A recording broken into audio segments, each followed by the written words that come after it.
ભાગેડુ લગ્ન નોંધણીમાં ફેરફાર કરવાની માંગણી સાથે બ્રહ્મ સમાજના આગેવાનો મેદાનમાં છે। બ્રહ્મ સમાજના આગેવાનોએ મુખ્યમંત્રી સાથે મુલાકાત કરી। સમસ્ત બ્રહ્મ સમાજના આગેવાનોએ સીએમ સાથે બેઠક પણ કરી છે। દીકરીના લગ્નમાં માતા પિતાની સહી ફરજિયાત કરવાની માંગણી છે। પાટીદાર સમાજની માંગને બ્રહ્મ સમાજે સમર્થન આપ્યું છે। સમસ્ત બ્રહ્મ સમાજના પ્રમુખ શૈલેષ ઠાકર સહિતના આગેવાનો પણ મુખ્યમંત્રીને મળ્યા।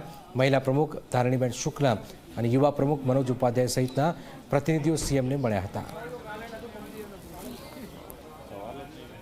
અમારું પ્રદેશનું જે કારોબારી મંડળ છે એ અમે આજે મુલાકાત કરી। માનનીય નાયબ મુખ્યમંત્રીશ્રીને પણ મુલાકાત કરી।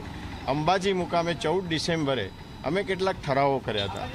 ખાસ કરીને લગ્ન નોંધણી અંગે જે ભાગેડુ લગ્નો અંગે વાલીઓને અને મા બાપની જે તકલીફ છે એના માટે પણ અમે એક ઠરાવ કર્યો હતો।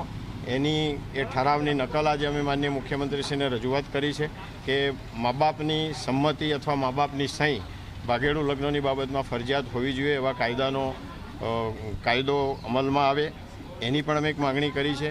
એ જ રીતે ઈડબ્લ્યુએસમાં જે રીતે શૈક્ષણિક અને રોજગાર અને આર્થિક રીતે જેનો લાભ મળે છે એને પંચાયત સુધી જે રાજકીય રીતે પણ એનો ઈડબ્લ્યુએસના 10% લાભ મળે એવી પણ અમે રજૂઆત કરી છે।